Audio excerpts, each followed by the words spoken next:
Saudamos a todos com a paz de Jesus. Antes de abrirmos a Bíblia e começarmos o estudo, eu quero orar mais uma vez. Convido a todos para que fechem os olhos e vamos orar. Pai Santo que estás nos céus, aqui estamos não como mestres, mas como aprendizes. Estamos aqui como alunos, como discípulos de Jesus. Queremos ser ensinados pelo Espírito Santo. Por isso derrama o Espírito Santo sobre mim, sobre todos os que estão assistindo a esta live, que o Espírito Santo esteja trabalhando na nossa mente, abrindo-a para entendermos a Tua profecia e que o Senhor responda aos pedidos que cada um tem no coração. Cura os enfermos, fortalece a fé nossa, de todos os Teus filhos, purifica-nos, santifica-nos, dá-nos da Tua santidade, meu querido Jesus, dá-nos a Tua mente, dá-nos a Tua vida, o Teu caráter, Teu tudo. Dá-nos Teu tudo, porque o Senhor nos ofereceu de implantar em nós a Tua mente, para sermos como Tu és. Derrama o Espírito Santo sobre nós e ao abrirmos a Bíblia neste momento, que fale Deus, não o homem, não a igreja, mas que fale Deus através do Espírito Santo, em nome de Jesus. Amém, Senhor. Amém. Então, queridos, eu quero começar lendo um texto que está no Atos dos Apóstolos. Atos dos Apóstolos, página 69. Quem quiser anotar, pode anotar. Atos dos Apóstolos é o livro de Ellen White, página 69. Aqui diz assim: a palavra de Deus precisa ser reconhecida como estando acima de toda legislação humana. Assim diz o Senhor, não deve ser posto à margem, por assim diz a igreja, ou assim diz o Estado.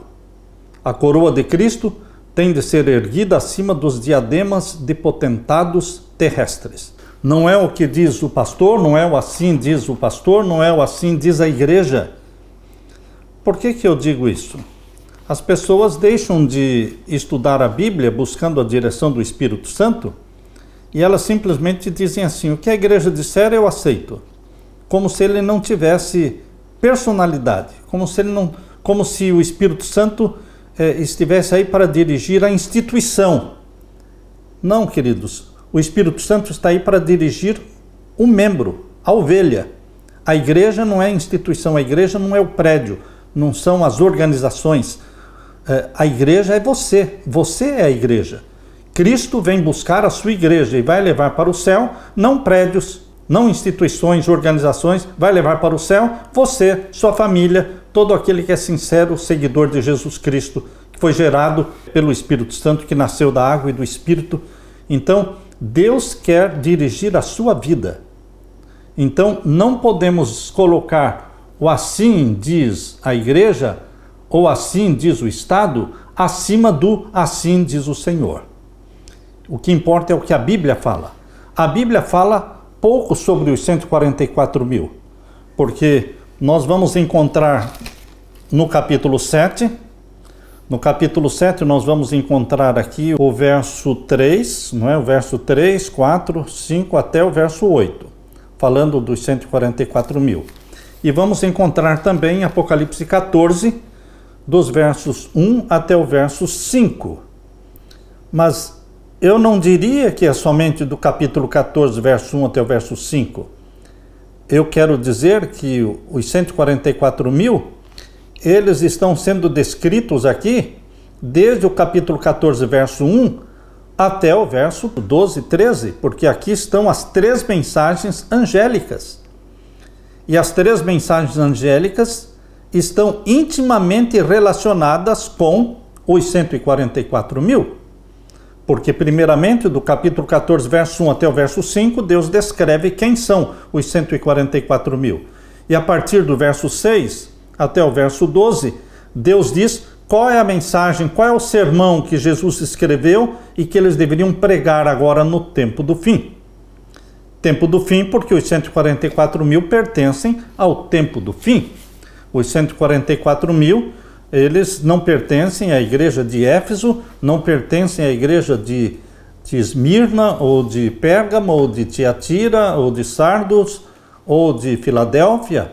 Os 144.000, eles pertencem à igreja de Laodiceia. É o grupo remanescente fiel chamado por Deus para pregar as 3 mensagens angélicas. E alguém pode perguntar, mas onde é que está escrito isso? Está escrito na Bíblia, porque o capítulo 14 descreve os 144.000, até o verso 5 melhor, não é?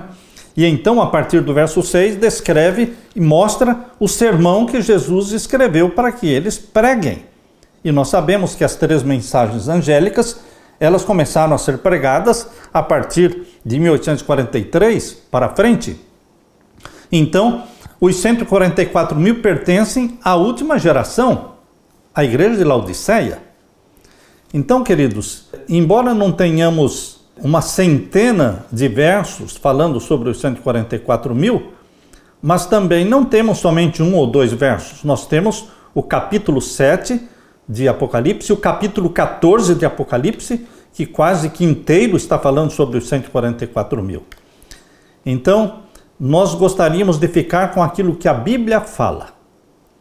Desde o início da Igreja Adventista, do movimento profético adventista, existiram 3 teorias sobre os 144.000. A primeira teoria, que era defendida por Uriah Smith, essa era a teoria defendida por Uriah Smith. Serão salvos só 144.000 pela pregação das 3 mensagens angélicas desde 1844 até a volta de Cristo, incluindo os que morreram fiéis na mensagem do 3º anjo. Ou seja, esta primeira teoria dos 144.000, defendida por Uriah Smith, incluía aos 144.000 os que estivessem vivos e que também os que morreram de 1844 para cá. Só 144.000 serão salvos de 1844 para frente. Essa é a primeira teoria. A segunda teoria, defendida por Butler, presidente da Associação Geral. A segunda teoria dizia que os 144.000 são salvos entre os vivos por ocasião da volta de Cristo. Ou seja, somente aqueles os que vão ficar vivos até a volta de Cristo. Esta é a teoria defendida por Butler, presidente da Associação Geral. Isto significa que os demais salvos, eles deverão morrer antes da porta da graça se fechar, porque até a volta de Jesus só ficariam 144.000 vivos, salvos vivos. Somente 144.000 estariam atravessando o período das 7 pragas até a volta de Cristo. Esta foi a teoria defendida pelo presidente da Associação Geral, Butler. E temos a terceira teoria, defendida por outro presidente da Conferência Geral, o nome dele Daniels, Arthur Daniels, defendia essa terceira teoria, que os 144.000 são um grupo especial, selecionado e escolhido dentre os salvos vivos por ocasião da volta de Jesus. Os 144.000 são representantes da grande seara de salvos vivos na volta de Jesus, ou seja, não são os únicos salvos vivos. Os 144.000 seriam primícias dos salvos vivos, mas teria também a grande seara de salvos vivos. Esta é a teoria defendida pelo presidente da Conferência Geral, Daniels. Agora, queridos, o que define uma doutrina, a veracidade de uma teoria? O que define? Será que o que define é quando ela é defendida pela maioria? Será que quando a maioria defende porque esta é a verdadeira? Certamente que não. A porta estreita é a porta de poucos, não de muitos. Então, o espírito de profecia, na revista Review in the Herald, do dia 20 de dezembro de 1892, Ellen White escreveu assim: não há escusas para alguém que toma uma posição que não há mais verdade para ser revelada. Não há escusas para alguém que toma uma posição de que não há mais verdades para serem reveladas e que todas as nossas explanações das Escrituras estão sem um erro. Vejam o que a serva de Deus está dizendo. Não há escusas, não se desculpa uma pessoa que assume a posição de que tudo o que nós ensinamos está correto, que não existe nenhum erro. Ela mesma dizendo, o fato de que certas doutrinas têm sido defendidas como verdade por muitos anos pelo nosso povo, não é uma prova de que nossas ideias são infalíveis. O tempo não deixará permanecer o erro na verdade, e a verdade pode ser esclarecida. Nenhuma verdadeira doutrina perderá alguma coisa pela inteira investigação. Ellen White, Review and Herald, do dia 20 de dezembro de 1892.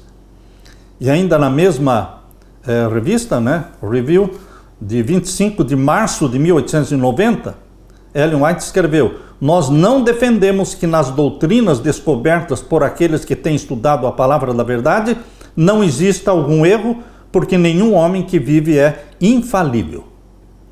Então, nós podemos estar errados? Sim. Por isso deveremos investigar, respeitando a teoria de um, a teoria do outro, arrazoando, discutindo, mas não brigando, mas com respeito. Nós deveremos investigar, porque ninguém é dono da verdade, ninguém é infalível. E no livro Atos dos Apóstolos, na página 69 que nós lemos, diz que não é o assim diz a igreja que deve ser colocado em primeiro lugar, mas é o assim diz o Senhor. Agora vamos examinar a primeira teoria que Uriah Smith defendia, de que só 144 mil salvos, incluindo vivos e mortos, desde 1844 até a volta de Jesus. Por que essa teoria não está correta? Porque nós estaríamos limitando o número dos salvos? Porque se só 144 mil estariam se salvando de 1844 até a volta de Jesus, então quanto menos pregar o evangelho, maior é a probabilidade de você se salvar. Porque quanto mais almas você ganhar para Jesus, mais difícil será para você se salvar, porque seriam só 144 mil. Isso não faz sentido. O Apocalipse 22:17 diz, o Espírito diz o quê? Vem.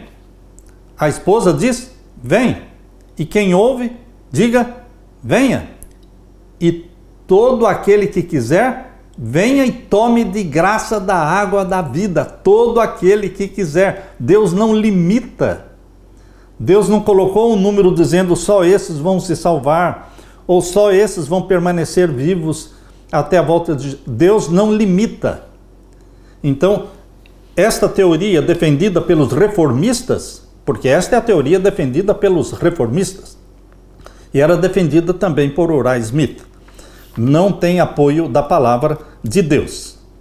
A segunda teoria, de que só 144 mil vivos depois da porta da graça se fechar.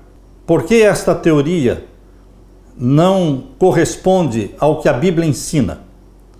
Porque a maior conversão de todos os tempos, ocorrerá justamente na hora 1/10. Na hora 1/10.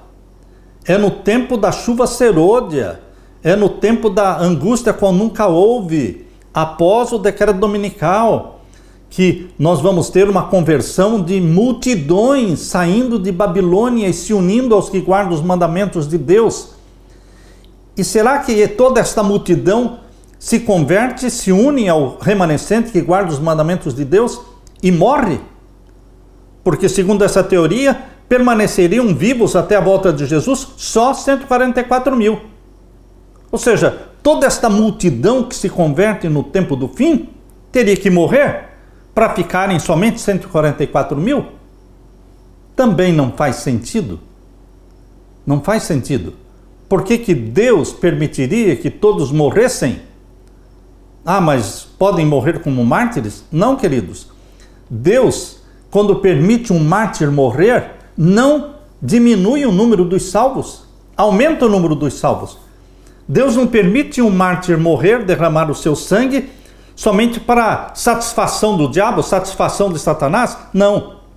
Quando Deus permite um mártir morrer, é porque dezenas ou centenas de pessoas que estão assistindo à morte do mártir vão se converter. Então, a morte dos mártires não diminui o número dos salvos, aumenta o número dos salvos. Então, não teria como toda esta multidão morrer antes do fechamento da porta da graça para ficarem vivos somente 144 mil após o fechamento da porta da graça. Esta foi a teoria defendida pelo presidente da Conferência Geral, Butler. E agora a terceira teoria, defendida por outro presidente da Conferência Geral, Daniels. Ele defendia que os 144 mil são primícias dos salvos vivos. Existem as primícias e existe a seara de salvos vivos. Todos salvos vivos, que não vão passar pela morte. Mas qual é a prova de que os 144 mil não vão passar pela morte? Nós lemos no livro O Grande Conflito, o livro O Grande Conflito, esse livro encadernado, O Grande Conflito encadernado completo, não o condensado, na página 649. Página 649 do livro O Grande Conflito, Deus falou através da sua serva, dizendo assim: ninguém a não ser os 144 mil pode aprender aquele canto, aquele cântico, pois é o da sua experiência. E nunca ninguém teve experiência semelhante. Estes são os que seguem o Cordeiro por onde quer que vai. Ellen White está falando aqui dos 144 mil, na página 649. Estes tendo sido trasladados da terra dentre os vivos. Olha aqui, 144 mil não incluem mortos, porque os 144 mil são trasladados dentre os vivos. São tidos como as primícias para Deus e para o Cordeiro. Apocalipse 14, versos 1 a 5. Portanto, meus queridos, os 144 mil pertencem à igreja de Laodiceia, à última geração, porque são comprados dentre os vivos. Agora, aqui em Apocalipse capítulo 7, abra sua Bíblia agora, em Apocalipse capítulo 7, os 144 mil aparecem na Bíblia não no contexto do primeiro selo, do segundo selo, do terceiro, do quarto, do quinto. Os 144 mil só aparecem na Bíblia no contexto do sexto selo. Será por quê? Porque é o tempo do fim. São aqueles que estarão vivendo na terra, na angústia como nunca houve, no período do fechamento da porta da graça, no período da proclamação das 3 mensagens angélicas, no período da conversão da grande multidão, no período do selamento do povo de Deus, no período do selamento dos ímpios com o sinal da besta. Por isso eles aparecem pela primeira vez na Bíblia no contexto do sexto selo. Aqui diz o capítulo 6. Capítulo 6, o verso 12, começa o sexto selo. O sexto selo começa no verso 12 do capítulo 6 e vai até o final do capítulo 7. Tudo isso aqui é sexto selo, porque o sétimo selo só aparece no capítulo 8, verso 1. Então, nesse contexto do sexto selo, estão aqui os 144 mil a partir do capítulo 7, verso 1 em diante. Leiam comigo aí. Depois destas coisas vi 4 anjos que estavam sobre os 4 cantos da terra, retendo os 4 ventos da terra, para que nenhum vento soprasse sobre a terra, nem sobre o mar, nem contra árvore alguma. E vi outro anjo subir da banda do sol nascente, que tinha o selo do Deus vivo. É a primeira vez que aparece essa expressão na Bíblia, selo do Deus vivo, porque selo sela, selo sela. Selo não é história da igreja, selo é sinônimo de selamento. E aqui está falando do período do selamento dos vivos, que serão selados pelo selo do Deus vivo. Aqui diz, vi outro anjo subir da banda do sol nascente, que tinha o selo do Deus vivo, e clamou com grande voz, aos 4 anjos, a quem fora dado o poder de danificar a terra, dizendo: não danifiqueis a terra, nem o mar, nem as árvores, até que hajamos assinalado nas suas testas os servos do nosso Deus. Aqui está falando do selamento do povo de Deus. Nós sabemos que o selamento do povo de Deus não será antes e nem depois do selamento dos ímpios. Quando for aprovada a lei dominical, vai começar o selamento dos ímpios com o sinal da besta. E vai iniciar o selamento do povo de Deus com o selo do Deus vivo. É uma obra paralela. O povo de Deus selado pelo selo do Deus vivo e os ímpios selados pelo sinal da besta é uma obra paralela que define a vida ou a morte, o destino eterno de cada um. Quem for selado pelo selo do Deus vivo não mais se perde. Quem for selado pelo sinal da besta não mais se salva. O selamento é definitivo, porque o selamento do povo de Deus não somente diz respeito à guarda do sábado, mas o selamento do povo de Deus diz respeito à implantação da mente e do caráter de Jesus Cristo nestes salvos, nestes selados pelo selo do Deus vivo. Eles passam a pensar e agir e a sentir como Jesus. Eles se tornam Cristo na terra, porque é o caráter de Cristo implantado em você e em mim. Queridos, e os ímpios, os que são selados pelo sinal da besta, eles recebem o caráter de Satanás. Eles se tornam um com Satanás. Os selados pelo selo do Deus vivo se tornam um com Jesus Cristo. E os selados pelo sinal da besta se tornam um com Satanás. É o destino eterno dos que são selados pelo sinal da besta. Então, queridos, aqui no 6º selo nós estamos vendo, porque muitos pensam no 6º selo somente nos sinais mencionados aqui do verso 12, capítulo 6, verso 12, que é o grande tremor de terra, o escurecimento do sol, a lua em sangue, a queda das estrelas, e a terra sendo abalada, e o céu se retirando como um pergaminho. Muitos pensam no 6º selo somente por estes sinais majestosos. Eles se esquecem que o 6º selo vai até o final do capítulo 7. É o selo do selamento do povo de Deus. E os primeiros a serem selados são os 144 mil. Por que são os primeiros? Porque são primícias.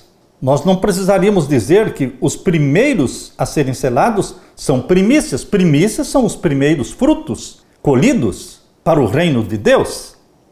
Na Bíblia existe a festa das primícias no santuário da terra.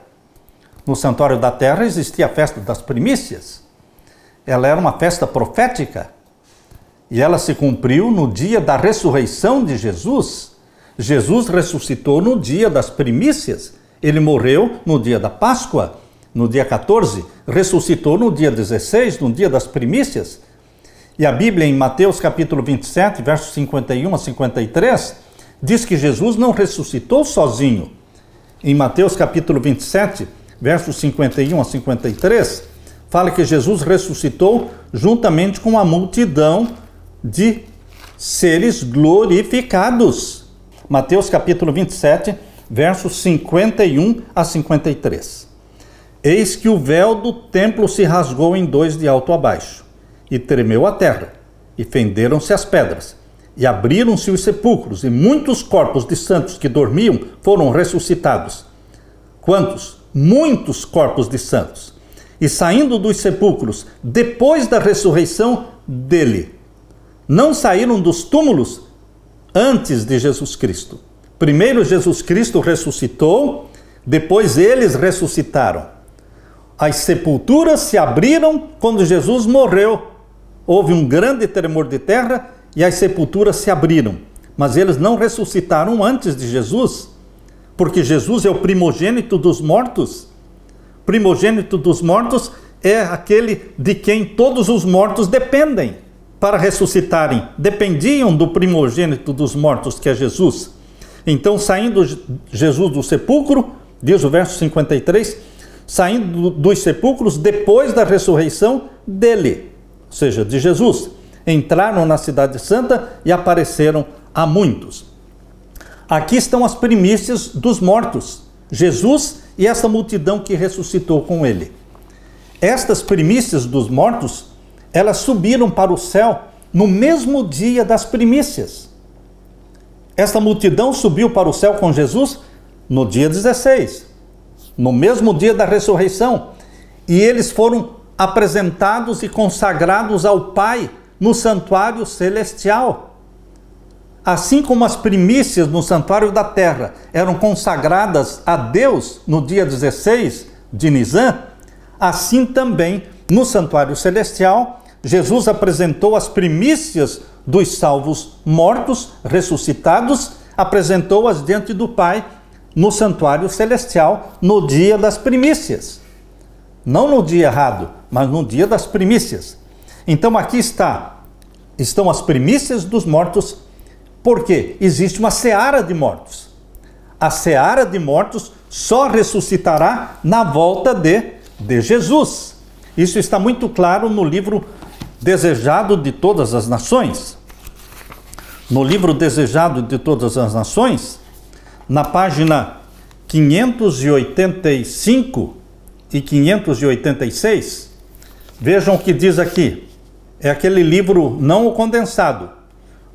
Essa paginação aqui é do livro encadernado Desejado de Todas as Nações, 585 e 586. O molho dedicado a Deus representava a colheita. Ellen White está falando. Assim, Cristo, as primícias, representava a grande messe espiritual a ser colhida para o reino de Deus. Sua ressurreição é o tipo e o penhor da ressurreição de todos os justos mortos. Quando Cristo ressurgiu, trouxe do sepulcro uma multidão de cativos. O terremoto, por ocasião da sua morte, abrira-lhes o sepulcro, e ao ressuscitar ele, ressurgiram juntamente. Aqueles, porém, que ressurgiram por ocasião da ressurreição de Cristo, saíram para a vida eterna, ascenderam com ele como troféus da sua vitória sobre a morte e sobre o sepulcro. Estes, disse Cristo, não mais são cativos de Satanás. Eu os redimi, trouxe-os da sepultura como as primícias de meu poder, para estarem comigo onde eu estiver, para nunca mais verem a morte, nem experimentarem a dor. As primícias dos mortos já subiram para o céu, estão no céu com Jesus Cristo. A seara dos mortos não. A seara dos mortos está aguardando a volta de Jesus para ser ressuscitada. Agora, queridos, quando nós chegamos aqui em Apocalipse capítulo 14, veja, Apocalipse capítulo 14, fala que os 144 mil são primícias. Obviamente que se os que ressuscitaram com Jesus são as primícias dos mortos, os 144 mil não podem ser primícias dos mortos. Eles têm que ser forçosamente primícias dos vivos. Porque Ellen White fala no livro Grande Conflito, na página 649, diz: estes tendo sido trasladados da terra dentre os vivos. Dentre os vivos. Por isso eles são primícias dos vivos.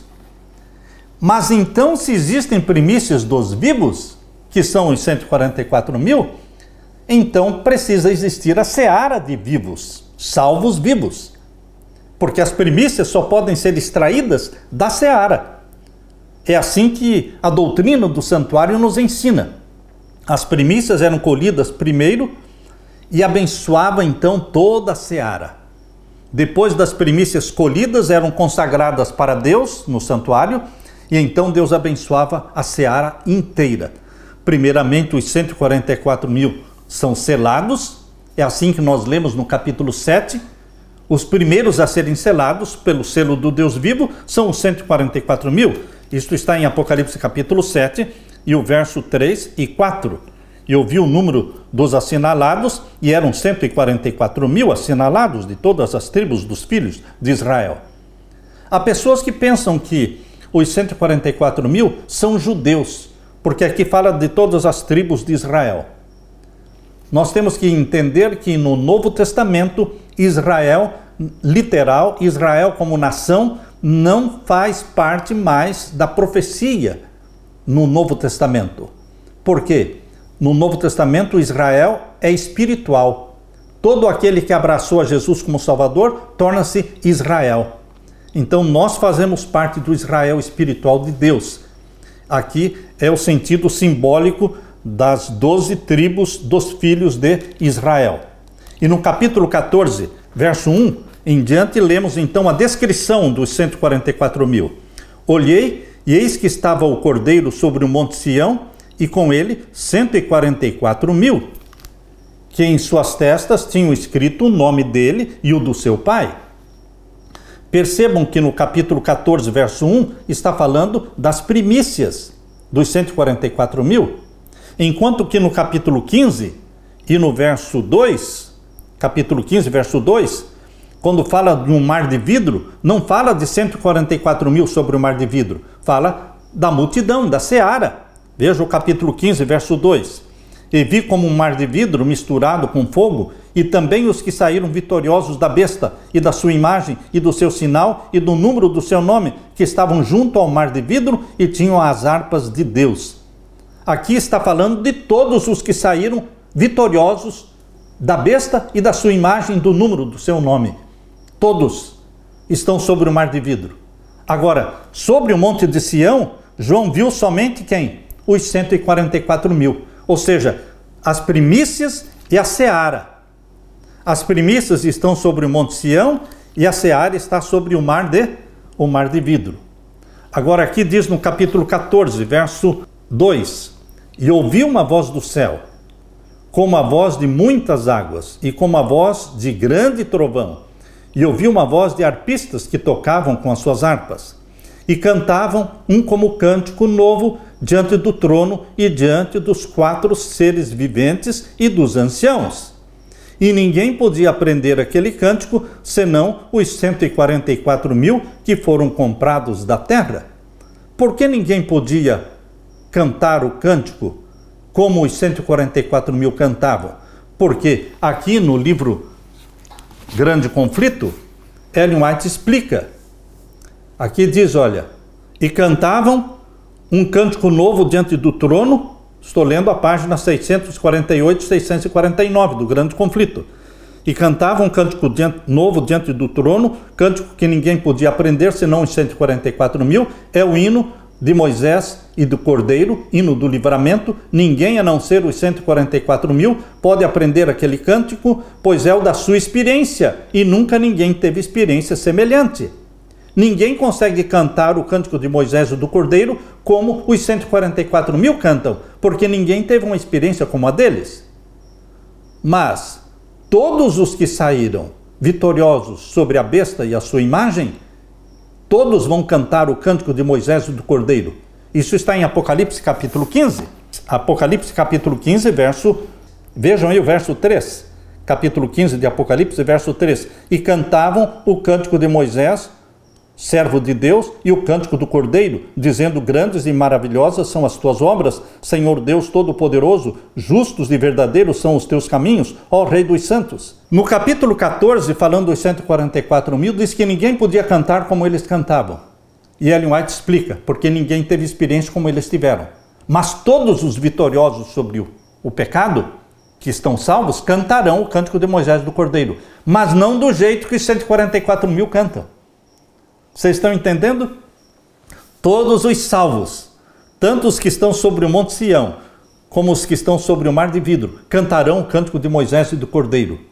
Mas ninguém vai cantar da forma como os 144.000 cantam. Porque Ellen White diz aqui, é o cântico da sua experiência. E ninguém teve uma experiência semelhante. Então, queridos, nós vemos agora no capítulo 14, o finalzinho do verso 3. Ninguém podia aprender aquele cântico, senão os 144.000 que foram comprados da terra. Estes são os que não estão contaminados com mulheres. Há pessoas que conhecem a verdade, vêm para a igreja adventista, mas eles continuam bebendo vinho de Babilônia. Ou seja, eles continuam se contaminando com mulheres. Mas os sinceros de coração, que conhecem a verdade, abraçam a verdade e não olham para trás e seguem em frente, buscando a santidade de Jesus, a mente de Jesus, e eles rompem com Babilônia, eles não bebem mais o vinho de Babilônia, então eles estão se preparando para participar do grupo dos 144 mil, porque a maioria dos laodiceanos são mornos. Eles vêm para a igreja verdadeira, para a igreja remanescente, mas eles continuam com o coração em Babilônia. Eles se agradam mais do domingo do que do sábado. Como um membro uma vez me falou, pastor, sábado eu faço as coisas que Deus pede para eu fazer.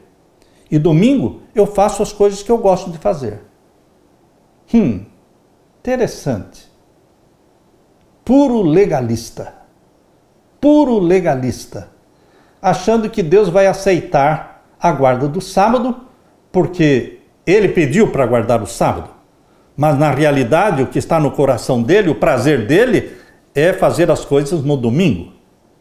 Porque são as coisas que estão no coração dele. Queridos, muitos vêm para a igreja remanescente, mas Babilônia não sai deles. Eles saíram de Babilônia, mas Babilônia não saiu deles. Por isso eles continuam celebrando o Natal, que é vinho de Babilônia. Eles continuam celebrando a Páscoa, que é vinho de Babilônia, porque a Páscoa comemorada no mundo todo hoje não tem nada a ver com a Páscoa da Bíblia. Então, eles continuam praticando festas, festa de São João, não é? A fogueira, a quadrilha, enfim, eles continuam bebendo vinho de Babilônia. Ah, mas não tem mais. Quando você dá as costas para a Babilônia, você tem que romper com as coisas de Babilônia. As festas de Babilônia, da igreja de Roma, nós não deveremos praticar, mesmo que justifiquem, mesmo que você invente outras justificativas, mas nós temos que cortar. Agora, por exemplo, com o ecumenismo está levando a igreja de volta para Roma. Se vocês assistirem um vídeo do Departamental de Religious Liberty, Liberdade Religiosa, da Conferência Geral, pastor Ganoni Diop, ele defendendo o papado, dizendo que realmente nós estamos falando coisas que não são verdadeiras e que o papado não é mais o mesmo de antigamente, que depois do Concílio Vaticano II o papado mudou. Queridos, a igreja de Roma tem milhões de homens e mulheres, filhos de Deus, sinceros lá. Mas Roma não muda. Roma nunca mudou. E qualquer aproximação de Roma, Ellen White diz que é um retrocesso, qualquer aproximação de Roma. É beber vinho de Babilônia, entrar para o Concílio Mundial das Igrejas. É vinho de Babilônia, fazer parte do ecumenismo. Porque o ecumenismo está colocando o mundo todo debaixo do poder papal. Aqui diz no capítulo 14, verso 4, que os 144 mil, eles romperam com as mulheres, ou seja, com as igrejas. Porque eles não se contaminaram com mulheres. Não quer dizer que eles nasceram na igreja adventista, não. Eles podem ter nascido na igreja católica, mas quando eles conheceram a verdade, eles romperam com o erro e deixaram de beber o vinho de Babilônia. Porque Deus conta quando você nasce para Cristo, quando você conhece a verdade. Deus não cobra de você aquilo que você não sabe. Por isso, os 144 mil não estão contaminados com mulheres, porque são virgens, são puros, são sinceros de coração. Não sei se falo, mas vou falar. A picadinha é vinho de Babilônia. Pastor, agora você pisou na bola. Tem alguns que vão desligar agora e vai diminuir o número aí de pessoas que estão assistindo a live. Faça o que você quiser. A picadinha vem da Organização Mundial da Saúde. E a Organização Mundial da Saúde é da ONU. E a ONU é do Vaticano. Ponto final. É o plano para reduzir a população mundial, para envenenar a humanidade, para a redução da população mundial. É plano que vem de Roma. E queridos, isso é vinho de Babilônia. E muitos pastores defenderam isso com unhas e dentes, desde a Conferência Geral, desde a divisão, desde a União, os campos locais todos defendendo e até mesmo proibindo os que não receberam a picadinha de irem à igreja. Queridos, não estou condenando quem recebeu a picadinha, não estou condenando, estou dizendo que é vinho de Babilônia. Isso eu não retiro, Mas Deus entende a sua situação e Deus é misericordioso com você, mas não deixa de ser vinho de Babilônia. São planos mundiais para a redução da população. A Bíblia diz que a população do mundo vai ser reduzida em 1/4. Isso está no capítulo 6 de Apocalipse. O cavalo amarelo, que tem o nome de morte, e o inferno o segue, recebe autorização para tirar a vida de 1/4 da população do mundo pela peste. Que é peste? Epidemia, pandemia. E pela morte através da fome e através da guerra. Nós estamos vendo a guerra aí. Então, eles estão tentando destruir, reduzir a população mundial. Vinho de Babilônia. Não pense que a Organização Mundial da Saúde é de Deus. É vinho de Babilônia. Aqui diz o capítulo 14, ao finalzinho do verso 4. Estes são os que dentre os homens foram comprados como primícias para Deus. Só existem 2 primícias na Bíblia. Primícias dos mortos, primícias dos vivos. As primícias dos mortos já estão no céu. Subiram para o céu com Jesus. As primícias dos vivos estão na terra. Não vão passar pela morte. Se eu morrer amanhã ou depois, eu vou fazer parte da seara dos mortos, não das primícias dos vivos. Mas, se Deus me preservar com vida até a volta de Jesus, eu pretendo ser parte dos 144 mil, se Deus assim o quiser. Mas Deus tem umas primícias dos vivos e a seara dos vivos, que vão continuar vivos até a volta de Jesus. Toda esta multidão da hora 1/10 que se converte, eles são selados pelo selo do Deus vivo e batizados pelo Espírito Santo e vão atravessar o período que vem da angústia de Jacó após o fechamento da porta da graça. Seara e primícias atravessam vivos o período da angústia de Jacó e vão assistir à volta de Jesus em vida, sem passar pela morte. E os 144 mil descritos até o verso 5, agora a partir do verso 6, capítulo 14, verso 6. Aqui fala então o sermão que eles devem pregar, as 3 mensagens angélicas. Esta é a mensagem impopular, mas é a mensagem que Deus nos deu para pregar. Esta semana eu assisti um vídeo de uma pastora dizendo que nós não deveríamos estar colocando foco nestas mensagens proféticas, das 3 mensagens angélicas. Queridos, nós nascemos como um movimento profético no mundo para pregar isso aqui. Se nós não pregarmos isso aqui, não vamos estar cumprindo com a missão que Deus nos deu. Você pode participar, meu querido irmão, pode participar dos 144 mil, ou você pode participar da seara dos salvos vivos. Isso é Deus que sabe. Ninguém sabe quem vai ser dos 144 mil, as primícias, ou da seara dos salvos vivos, da multidão. Mas nós deveremos buscar o batismo do Espírito Santo, o caráter de Jesus, a santidade de Jesus, e vamos pregar o que Deus mandou que a gente pregue. A Deus toda a glória. Que Deus derrame o Espírito Santo sobre você, sobre mim, e que possamos permanecer firmes em pé na presença de Jesus Cristo, dobrando-nos somente diante de Jesus, adorando somente aquele que é o Rei dos Reis, o Senhor dos Senhores. Por quê? Porque nós somos os eleitos e fiéis chamados por Deus. Amém? Amém. Amém. Aleluia. Então, eu agradeço ao pastor de generosamente estar aqui, nos dando mais luz, esclarecendo esses assuntos tão relevantes para a nossa igreja. Muito obrigada, pastor. Amém, amém. E pode fazer uma oração, pastor, por favor? Eu posso. Encerrar de hoje. Obrigado.